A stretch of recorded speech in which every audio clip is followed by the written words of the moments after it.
y Daniel vivió por ahí de los años 620 a.C. al 530, es decir, que vivió aproximadamente unos 85, 90 años de edad. Entonces dice la escritura en Daniel capítulo 1, verso 1 al 7, dice que en el año tercero del reinado de Joacim, rey de Judá, esto es por ahí del año 605, vino Nabucodonosor, que era Nabucodonosor II, el rey de Babilonia, que vino a Jerusalén y la sitió. El versículo 2 dice, y el Señor entregó en sus manos a Joacim, rey de Judá. O sea, él no venció en la victoria, el Señor le entregó la vida y la ciudad. Es Dios quien quiso castigar a este pueblo y le entregó el reino a Nabucodonosor. También le entregó parte de los utensilios de la casa de Dios, las copas y los candeleros, y los trajo a tierra de Sinar, a la casa de su Dios, el Dios de los babilonios, y colocó los utensilios en la casa de los tesoros de su Dios. Y dijo el rey a Aspenaz, jefe de los eunucos, que trajese, que escogiera de los hijos de Israel, del linaje real de los príncipes, escogiera muchachos en quien no hubiese tacha, no hubiese defecto alguno, que fueran de buen parecer, enseñados en toda sabiduría, sabios en ciencia, que tuviesen un buen entendimiento y que fueran idóneos para estar en el palacio del rey, a los cuales se les deben de enseñar las letras y la cultura de los caldeos, de los babilonios. Caldeos y Babilonia era lo mismo. Versículo 5 dice que le señaló el rey una ración para cada día de la provisión de la comida del rey y del vino que él bebía, para que los criase durante 3 años, al fin de que ellos fueran presentables para presentarse delante del rey. Entre estos estaban Daniel, Ananías, Misael y Azarías, de los hijos de la tribu de Judá. A estos el jefe de los eunucos puso nombres, y puso a Daniel, le puso Belsasar, a Ananías Sadrat, a Misael le puso Mesac, y a Azarías le puso Abed-Nego. Vamos a orar. Padre, gracias por tu palabra que nos revelas en esta mañana. Gracias, Señor, porque podemos entender mucho de ti, Señor, y de tu enojo, de tu ira, de tu molestia a un pueblo rebelde que te rechazaba cada día, a un pueblo que no te buscaba, a un pueblo que te ofendía después de todo lo que hiciste por ellos, Señor, que es lo mismo que has hecho por nosotros. Les mantuviste en el desierto durante 40 años, les proveíste de calor, les proveíste del fuego, Señor, y nunca faltó el sustento, y aún así ellos te aborrecían. Por eso tú los entregaste, Padre. Gracias por esta palabra que hoy nos vas a dar, Señor. Ministra nuestras vidas, nuestros corazones, y enséñanos, Señor, a honrar y andar en tus caminos. En tu nombre, Cristo Jesús, oramos.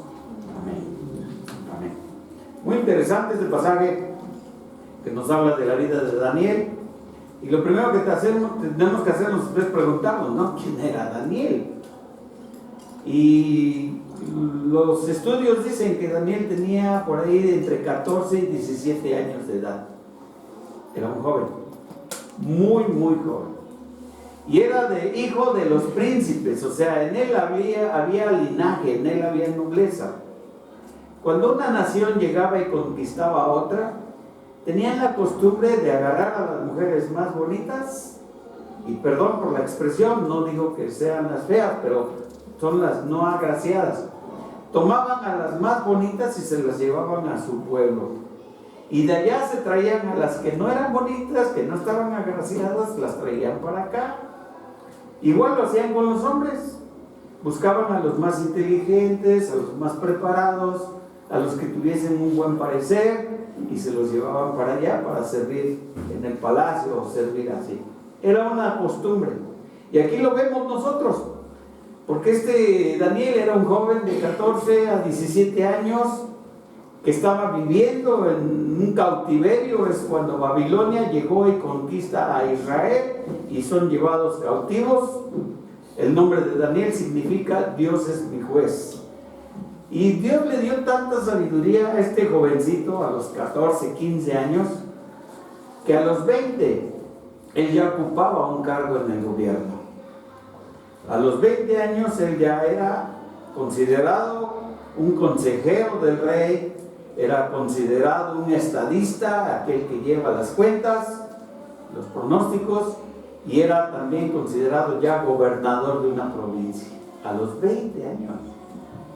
Muchos de nosotros a los 20 todavía andamos pateando la pelota por ahí, ¿verdad? No, este ya era gobernador.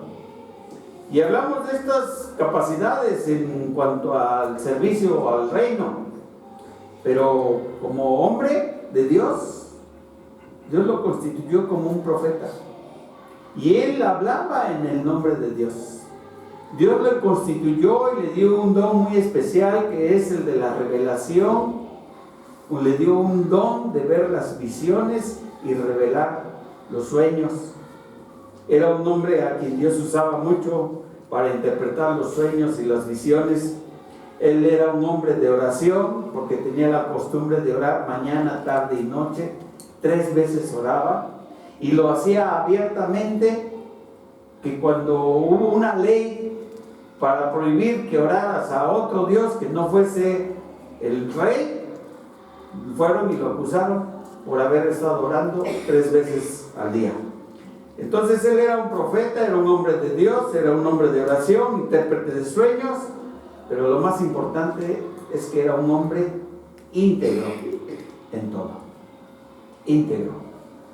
Y es por eso que cuando el jefe de los eunucos dice: el rey me ha encargado que yo les reserve una porción de comida, una porción del vino, que yo los prepare durante 3 años, porque los voy a llevar a palacio y ustedes van a servir a palacio. Así que coman lo que el rey ha mandado. Y Daniel dijo: no, discúlpame, pero no, yo no puedo comer esto.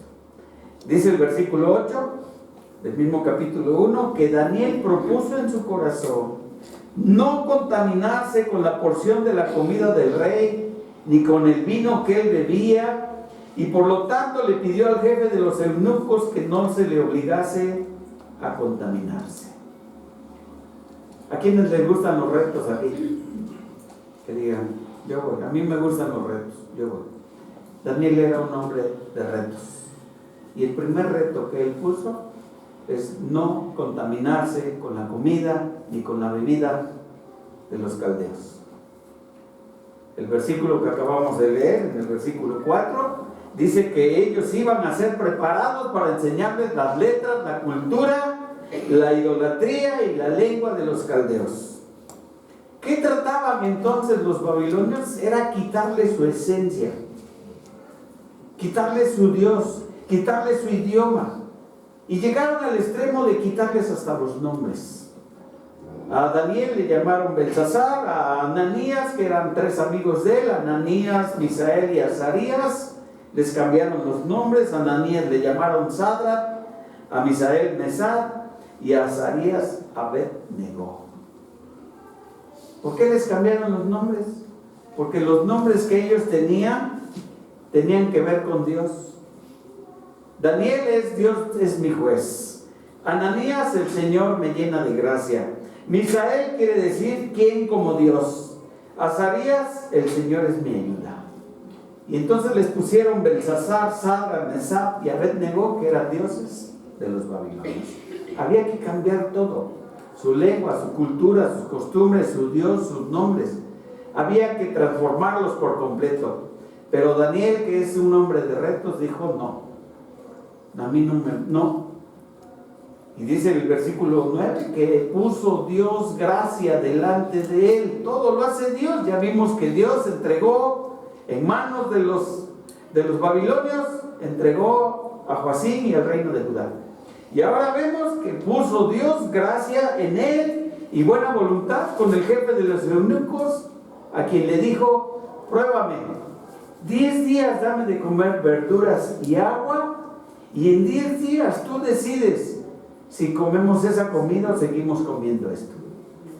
Dice la Biblia que pasados los 10 días se les vio el rostro tan resplandeciente y robusto que decidió el jefe de los eunucos seguirlos dando legumbres y lo que ellos pidieron.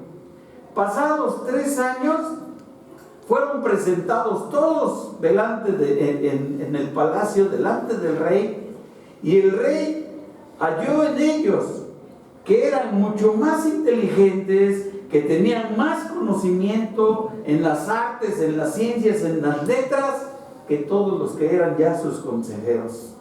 A tal grado que dice la Biblia que los halló en el verso 20 del capítulo 1, que los halló 10 veces mejores que todos los magos, astrólogos que ya había en su reino. Acuérdense que los magos era un título que se le daba a los hombres de ciencia. No era como que aparecían y desaparecían cosas, no. Era un hombre de ciencia, un astrólogo, era considerado un mago. Así, ¿vale? Luego se desviaron y empezaron a meterse en ocultismo, en hechicerías y todo. De ahí vino la conversión de que un mago es aquel que anda haciendo cosas malas, ¿verdad? O desapareciendo y haciendo desapareciendo cosas. Entonces, nosotros vemos que ellos intentaron cambiar su vida, pero Daniel se propuso que no. El primer reto fue no contaminarse con la comida de ellos. El segundo reto para Daniel viene en el capítulo 2, cuando el rey dice: hay sueños que están perturbando mi espíritu y parece que paradójicamente se me han ido, hasta el sueño se me ha ido. Y entonces le dijo a todos sus consejeros y adivinos, a todos esos que estaban ahí al servicio de él: quien adivine el sueño o quien me interprete el sueño, lo voy a hacer alguien de mucha estima en mi reino. Pero si no interpretan el sueño, su casa será convertida en un muladar y a ustedes los voy a hacer pedazos. De tal manera que los consejeros vinieron a él tiempo después y le dijeron: lo que tú estás pidiendo, porque no nos has revelado qué soñaste, porque no sabemos qué fue lo que te pasó, eso ningún hombre lo puede adivinar. Eso ningún hombre puede descifrarte y decirte qué soñaste, interpretártelo, porque ni siquiera sabemos qué es. Y se molestó tanto ese rey Nabucodonosor que los condenó a todos a muerte. Y dentro de esos consejeros iba Daniel, que ya había alcanzado un puesto en el gobierno. Y Daniel fue y habló con Nabucodonosor y le dijo: dame un tiempo, porque yo tengo que orar a mi Dios, y mi Dios que está en el cielo me va a revelar, si Él quiere, el propósito de tu sueño. Y después va y le dice: mi Dios que está en el cielo ha revelado el misterio, porque aquí no hay rey, ni astrólogo, ni mago, ni adivino que lo pueda revelar, pero mi Dios sí ha sido. Y Él te ha mostrado en un sueño la figura de un hombre hecho de oro en su cabeza, de plata y de bronce en sus pechos y en sus brazos. Sus vientres y sus muslos son de bronce, las piernas son de hierro y los pies en parte son hierro y en parte son barro. Es lo que tú has soñado. Y el rey se quedó perplejo. Es eso lo que yo soñé. Ahora dime tú, ¿qué significa eso? La cabeza de oro, esa eres tú, porque has conquistado todo. Hoy todos los gobiernos en el mundo dependen de ti. Has conquistado todo y tú eres esa cabeza de oro. Pero después de ti vendrá otro reino, que será el reino de los pechos y los brazos. Después de Babilonia vinieron los medos y los persas. a conquistar a Judea, a Israel. Después de los medos y los persas vinieron los griegos. Después de los griegos, antes, por ahí del año 100, vinieron los romanos. Y es entonces que hay 4 imperios que le está declarando, en donde él es la cabeza, y le dice que Dios va a derribar esa figura y va a derribar esos reinos y va a establecer un reino que va a permanecer para siempre. Porque en los días de estos reyes, el Dios del cielo levantará un reino que no será jamás destruido, ni será el reino dejado a otros pueblos, porque Él permanecerá para siempre. ¿Y de quién estamos hablando? De Cristo. Después, en el tiempo de los romanos, nació Cristo. Y ese imperio cayó. Ese imperio fue vencido, ese imperio fue deshecho. Y el imperio que permanece desde entonces hasta nuestros días y va a permanecer hasta el fin del mundo es el imperio de Cristo. Está hablando, está anunciando de Jesús, que va a venir a reinar y que su reino va a permanecer para siempre. Y sorprendido, Daniel dijo: estoy sorprendido de que tu Dios revele los misterios. Estoy sorprendido de lo que Dios ha hecho en ti. Es ese don tan especial que tienes para revelar las cosas. ¿Qué quieres? ¿Qué quieres que yo te ponga, que yo te dé? ¿Qué quieres que yo haga por ti? Y Daniel, como buen amigo, como buen compañero, le dijo: quiero que pongas a mis amigos. Y les dio los nombres de ellos: Sadrach, Mesach y Abed-Nego. Quiero que los pongas en alguna provincia de Babilonia para que ellos puedan también ser útiles al reino, porque son unos buenos consejeros. Y así lo hizo el rey. Y entonces pasó algo increíble. Después de haber visto que Dios es el que pone reyes, quita reyes, después de haber visto que Dios tiene toda la ciencia y el conocimiento en un chamaco, en un joven de 20 años, que se lo había declarado, él agarra y hace una figura que medía 30 metros de alto, era de oro puro y era una estatua de él, de Nabucodonosor. Y le dijo a todos los gobernadores, a todos los sátrapas, a todos los que tenían la autoridad, que a partir de ese momento, todo aquel que se viese pidiendo algo a otro Dios que no fuese esa estatua, los iba a condenar y los iba a mandar a un horno de fuego. Y cuando inauguró esa estatua, no estaba ahí Daniel, porque él se había quedado en palacio, a cargo del palacio. Pero a todos los que estaban ahí les dijo: el que se halle adorando o pidiendo algo a otro Dios, va al horno de fuego. Y sus amigos, que para entonces ya ocupaban un cargo en el gobierno, Sadrach, Mesach y Abed-Nego, dijeron: nosotros no podemos adorarte, nosotros no podemos rendirte culto a ti, porque nuestro Dios, a quien nosotros servimos, Él puede librarnos de tu condena, Él puede librarnos del horno de fuego. Y eso enfureció mucho a Nabucodonosor. Eso lo enfureció, que fue y les dijo: pongan el horno y échenle 7 veces más la temperatura, y traigan a los hombres más fuertes para que apresen a estos. Fueron los hombres, los tomaron, los aprisionaron, los envolvieron, los amarraron, y cuando los llevaban al horno estaba tan candente, tan incandescente, tan caliente, que los hombres que los llevaban fueron consumidos por el fuego. Y los 3 amigos de Daniel fueron arrojados a ese horno. Y Nabucodonosor, que sabía del poder de Dios, dijo: voy a ir a ver cómo se calcinan estos. Fue a ver al horno, y sorpresa para él, que en lugar de ver 3 personas ahí calcinándose, vio 4. vio 4 pares de piernas, de pies que se movían ahí en el horno y que iban y venían dentro del horno. Entonces él dijo: he visto 3 hombres y he visto al Hijo de Dios ahí con ellos. Alguien me preguntó hace unos días: ¿cómo fue que se salvaron cuando no estaba Cristo, cuando no se había revelado Cristo en el Antiguo Testamento?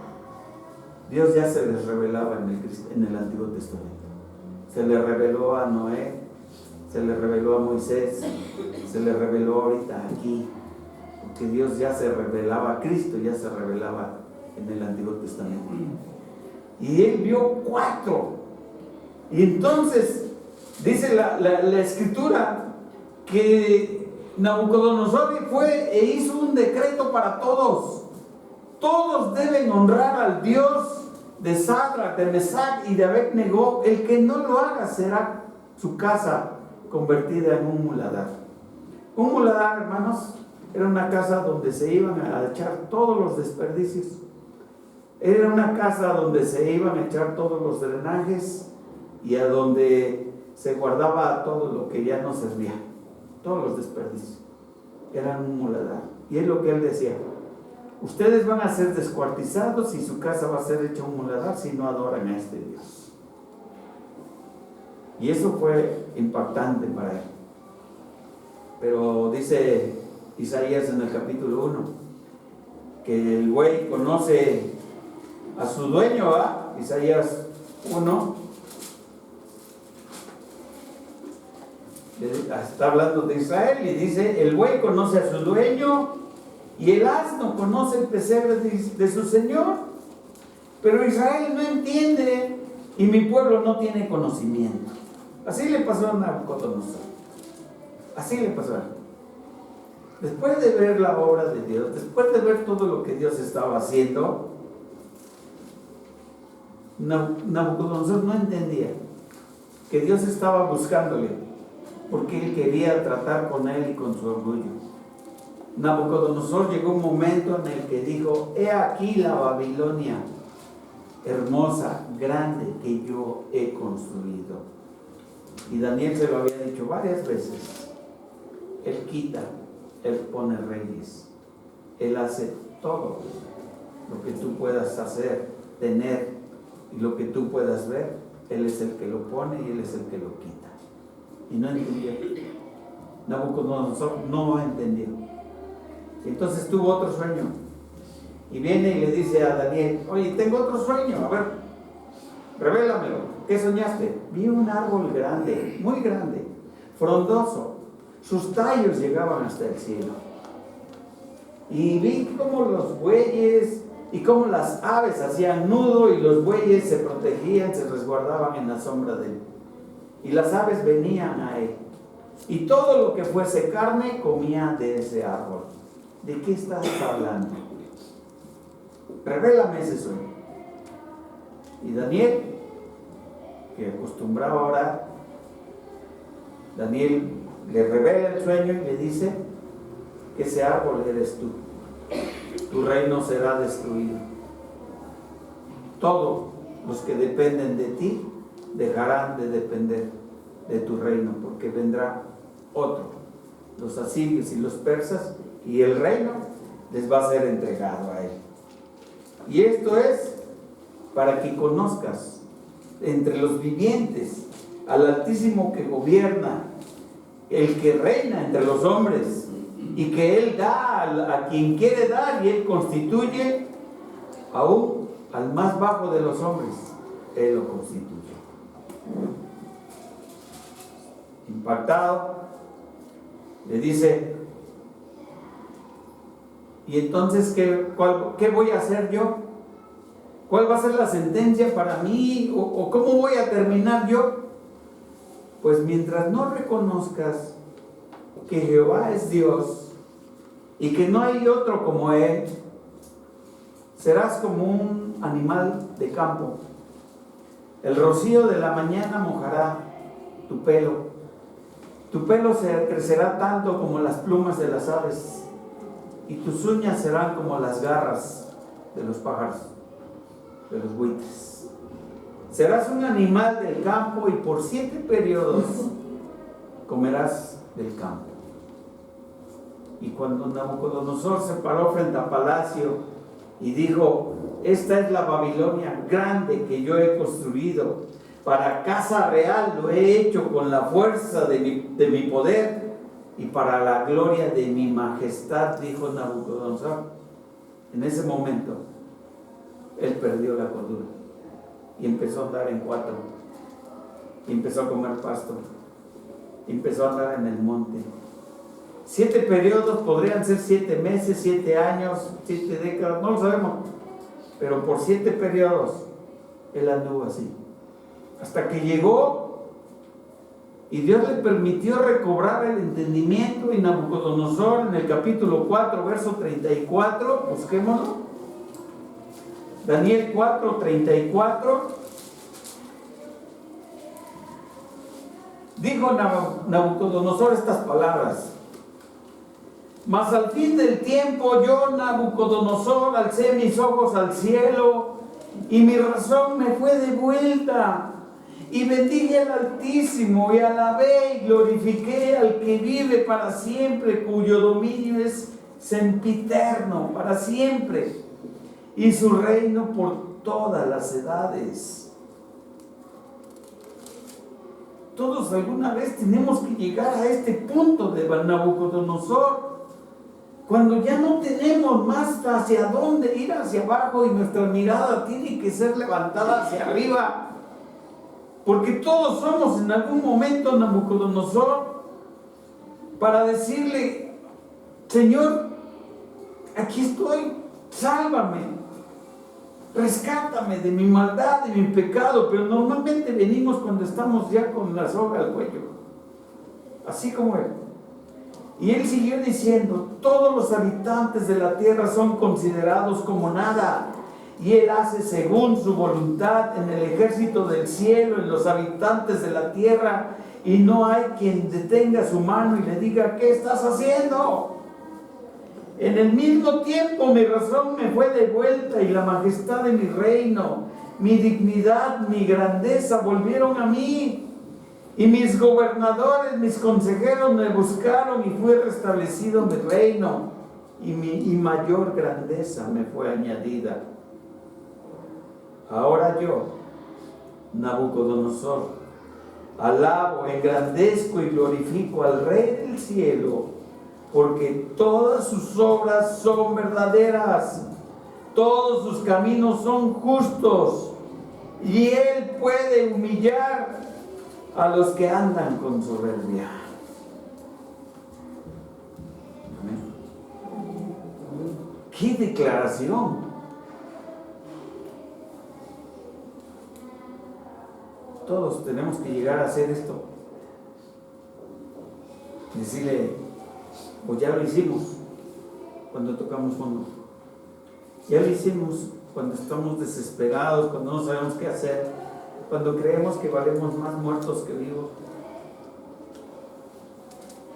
cuando creemos que no servimos para nada, cuando creemos que ya no hay nada bueno en nosotros. Dios nos permite venir como este hombre y confesar que Él es el que abre y el que cierra los cielos, que Él es el que vive para siempre, que su dominio es sempiterno y su reino por todas las edades. Cuando Daniel fue arrojado al pozo de los leones, tenía 80 años de edad. Y él oró a Dios, y Dios le tapó la boca a los leones. Cuando el rey Belsasar fue a ver si de verdad ya se lo habían comido los leones, se sorprendió de verlos vivos y que vinieron. Ya era otro reino, ya era otro emperador también el que estaba. Daniel sirvió a 2 imperios. Sirvió a Babilonia y sirvió a los medopersas. Por 70 años fue un hombre consejero en palacio. Daniel, a los 80 años, enfrentó la prueba más difícil de su vida: enfrentar a los leones. Y oró a Dios, y Dios tapó la boca de esos leones. Entonces, si eres 20, de 17 a 20, eres el Daniel joven, el Daniel que debe de guardarse, de no contaminarse con los alimentos, de no contaminarse con el mundo. Pero si ya eres de los adultos mayores, no hay edad para el servicio. No hay edad. A los 80, Daniel le estaba sirviendo. Moisés, a los 80, entró al desierto. O sea, nunca dejamos de servir a Dios. Por muchos años que tengas, por muy cansado que estés, no dejas de servir a Dios. Un hombre que ha impactado mi vida, y lo digo con el corazón en la mano, es mi hermano José. Ahí postrado, ahí acostado, ¿saben qué hace? Siempre está orando. Siempre está orando. Siempre. Y no le entiendes lo que está diciendo, pero él está orando. Y nosotros no lo entendemos, pero Dios sí lo entiende.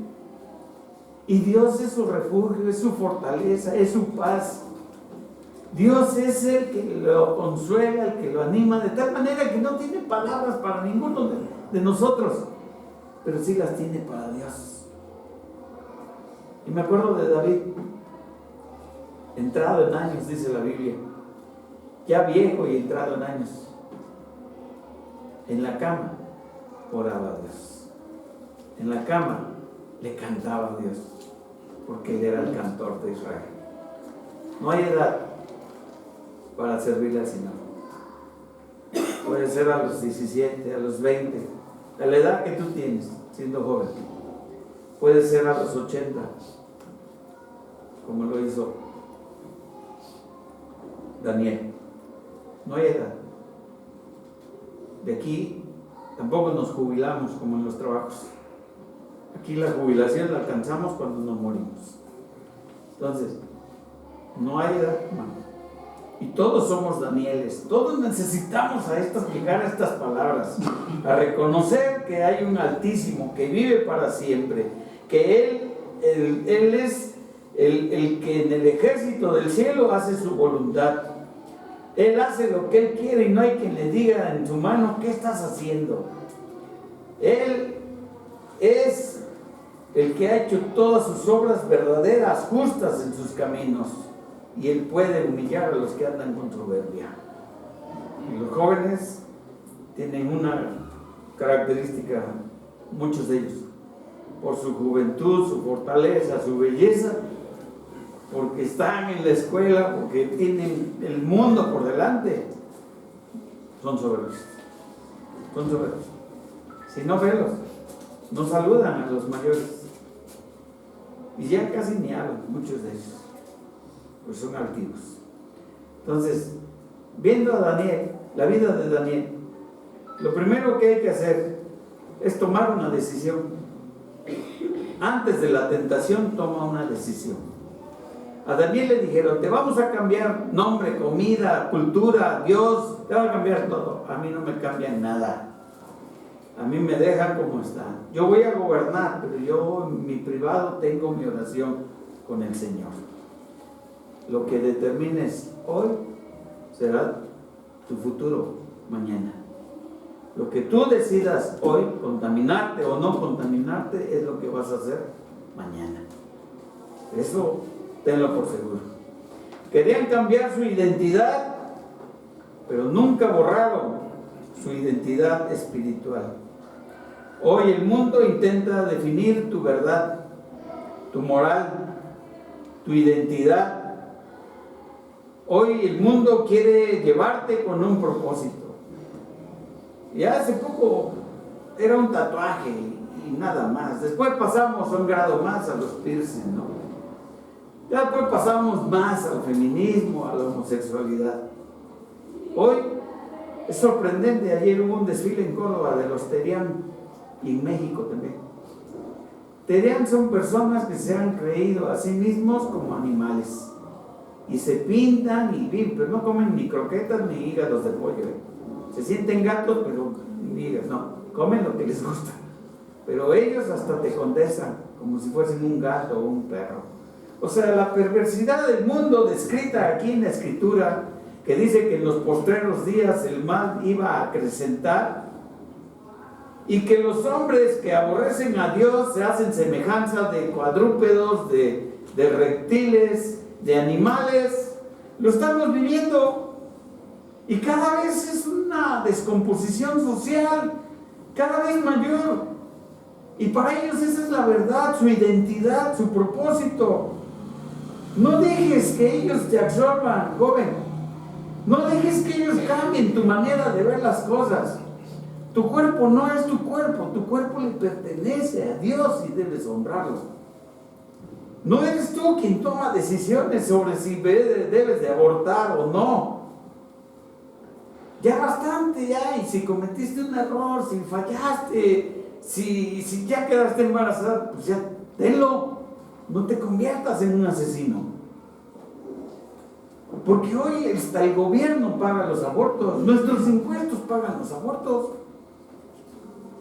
O sea, es increíble cómo el mundo, ese Babilonia moderno, quiere cambiar tu identidad.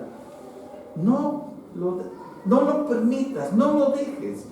Dios honra la fidelidad juvenil. Dios honra al que a temprana edad le busca, al que tiene 14, 15, 16 años.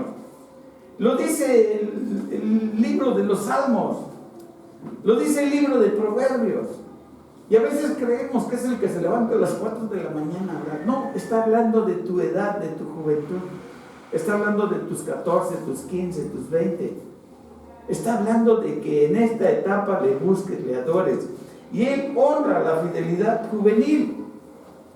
Él le dio una sabiduría especial a Daniel, un entendimiento para ver lo que otros no veían.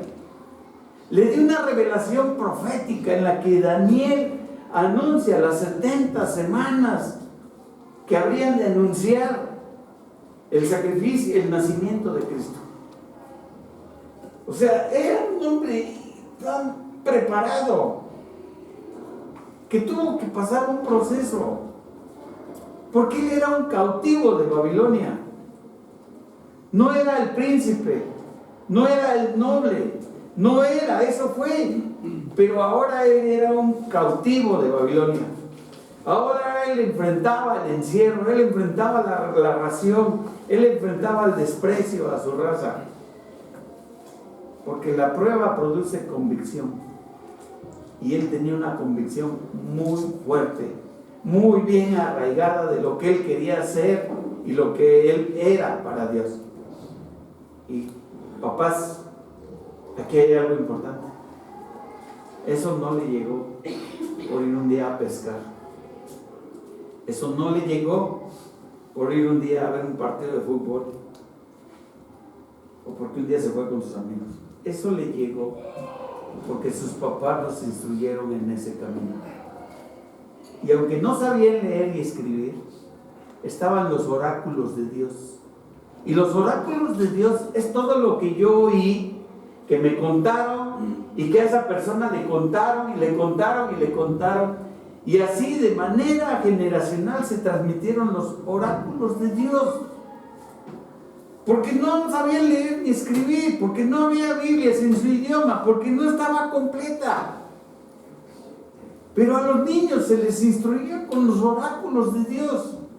Jóvenes, a los 12 años se sabían los 5 primeros libros del Antiguo Testamento: Génesis, Éxodo, Levítico, Números y Deuteronomio, de memoria, a los 12 años. Sus papás se encargaban de eso. Hoy hablamos de Daniel, pero tenemos que ver quiénes estaban atrás de ellos, haciendo lo que les correspondía hacer. Porque Deuteronomio 6 dice: estas palabras las instruirás a tus hijos al acostarte, al levantarte, estando en el campo. Las escribirás en las puertas, en los dinteles de tu casa, y las instruirás a los hijos de tus hijos. Hicieron bien la tarea. Hicieron bien la tarea. Seamos como esos padres. Seamos como el papá de Daniel, los padres de Daniel, que tenían una posición privilegiada, pero aún así, con más razón, vivían agradecidos e instruían a su hijo. El mayor milagro de Daniel fue en su vejez. No importa la edad, no importa si ahora tú tienes 60, 70, 80, estás en el tiempo para servir a Dios. ¿Cómo puedo servir? En muchas áreas, en muchas. Yo hago cuentas y las edades de las que cantan aquí, creo que sumando a las 3 no suman lo que yo tengo. Y están sirviendo las chamacas. Pues no hay edad, no hay. Es ahora. 5 verdades para los jóvenes de hoy. Tú puedes ser diferente sin ser raro o rara. Cuando hablo de jóvenes, me refiero a hombres y mujeres, siempre. Y tú puedes ser diferente sin ser raro. O sea, no necesitas ponerte un piercing, ni en la lengua, ni aquí en la nariz. No necesitas pintarte el cabello de 2 colores.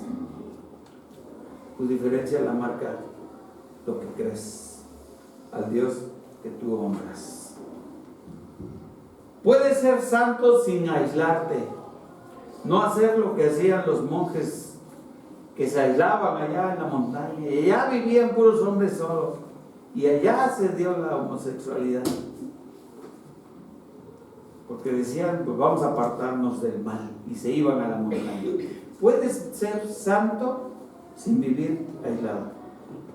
Simplemente es decir, no, gracias, ya me voy, me tengo que ir. Anoche fuimos a una boda y de un lado estaban los familiares del novio, que no era, que apenas es nuevo, está recién convertido, pero toda la familia lo conoce. Del otro lado, todos los cristianos.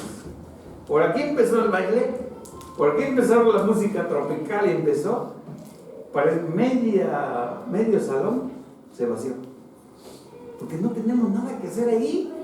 No hay nada en común con el resto, que es tomar, bailar. No hay nada en común en sus pláticas con nosotros, no hay nada. Y tampoco era el lugar para compartirlo. Y es increíble. Por eso te digo, tú puedes ser santo sin aislarte. Tú puedes influir sin contaminarte. Tú puedes hablarle de Cristo porque todo el mundo tiene una necesidad. Cuando Marlene fue a la UTCB, llegó y le decía a sus compañeros, vamos a cooperarnos de a 10 pesos cada quien, o de 20, ¿no? Algo así. Vamos a cooperarnos de 10 pesos cada quien para que... Y había gente que le decía, yo no. Ay, ¿cómo 10 pesos? No, me voy caminando. Entonces, es lo que tengo para el pasaje. Entonces Marlene entendió, cuando fue a esa escuela, entendió que ella podía influir, ayudar, entendió que hay necesidad, entendió que pues que todo el mundo tiene un motivo para que estemos orando por él, porque todo el mundo tiene problemas en su casa. Es muy común que saludes a alguien y le digas, ¿cómo estás? Te va a decir bien. Pero cuando te sientas y empiezas a platicar, te empiezas a sacar su vida. Su mamá que está enferma, las finanzas no están bien, o algo hay que no está bien. Su primer saludo que fue que te dijo, ¿cómo estás? ¿Estoy bien? No, no está tan bien. No está tan bien. Puedes crecer en Babilonia sin pertenecerle, porque aunque estamos en este mundo, no somos de este mundo. Tú puedes vivir en este mundo, pero no le pertenezcas a este mundo. No compres lo que este mundo te ofrece. Y puedes vivir fiel hoy para terminar fuerte mañana. Mañana. Lo que te guardes hoy va a ser de grande bendición mañana, que llegues al altar. De hombre nadie quiere una novia besada, pero nosotros sí queremos darle vuelo al hacha. Guárdate, guárdate. Hace años junté 3 muchachos y fuimos a donar sangre. De los 40 que estábamos ahí, Solo 4 pasaron. Los 3 que yo llevaba y yo. Y nos dice la que nos sacaba sangre: ¿fuman? No. ¿Toman? No. Entonces, ¿cuál es su vida? No. Ellos vienen conmigo y yo somos cristianos, ni siquiera nos desvelamos. ¿Es usted homosexual? Me dijo, no, ¿qué pasó? O sea, así directo, querían tirarme. Y fuimos de esos 40, fuimos 4. Y dije, no cabe duda, son jóvenes que están guardando su testimonio. Todos pasaron, ninguno salió negativo, ni en grasas, ni en el SIDA, ni nada. Todos pasaron bien. Muy estrictos. Todos, o sea, ahí está, lo que te guardes hoy, mañana lo vas a cosechar. Dile no a esos muchachos que te pretenden, a esas muchachas que te gusta. Dile no, aún no. No, porque no profesa lo mismo que yo profeso. No cree en el mismo Dios que yo creo, en el mismo Dios que yo fui inculcado. No. Porque este mundo te ofrece popularidad, te ofrece aceptación, te ofrece aprobación y te ofrece placer. Pero Dios te ofrece plenitud. Dios te ofrece su presencia, te ofrece la eternidad, te ofrece estar bien. Y te aseguro que no vas a derramar con Dios nunca una lágrima. Nunca. Daniel no fue perfecto. Solamente fue decidido, íntegro, fiel, oraba, era humilde y era valiente. Son las cualidades que hoy buscamos de nuestros jóvenes. Que hoy buscamos. Y lo primero que hay que hacer es venir delante de Cristo. Señor, te necesito. Señor, ayúdame. Señor, hazme tuyo. Hazme tuya. Señor, ven a mí, dame la fortaleza, quítalo de mi camino. El Padre nuestro dice, no dejes caer en tentación, quítalo de mi camino, quítala de mi camino, Señor. Apártala de mí. Haz que no la vea, haz que no lo vea, haz que ya no me guste. Dame una nueva naturaleza, la misma naturaleza de Daniel. Dámela a mí, Señor. Joven, ponte de pie. Jóvenes, pónganse de pie, vamos a orar por ustedes. Iglesia, con nuestro rostro inclinado, vamos a orar por nuestros jóvenes.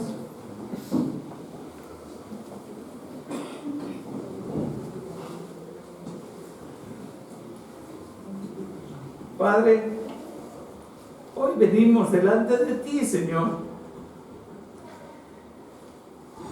profundamente, Señor, consternados por una sociedad perversa, ruin, por un mundo sin valores, por un mundo, como dice el profeta Isaías, que a lo bueno llama malo y a lo malo llama bueno, un mundo que prohíbe hablar de Dios, un mundo que te considera anticuado, que te considera pasado de moda, que te considera antipático si hablas de Jesús.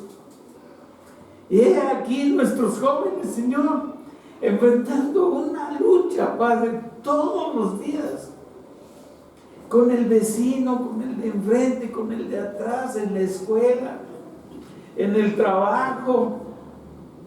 He aquí la vida de nuestros jóvenes, Señor, que tienen que morderse los labios para aguantarse las ganas de poner a la gente en su lugar,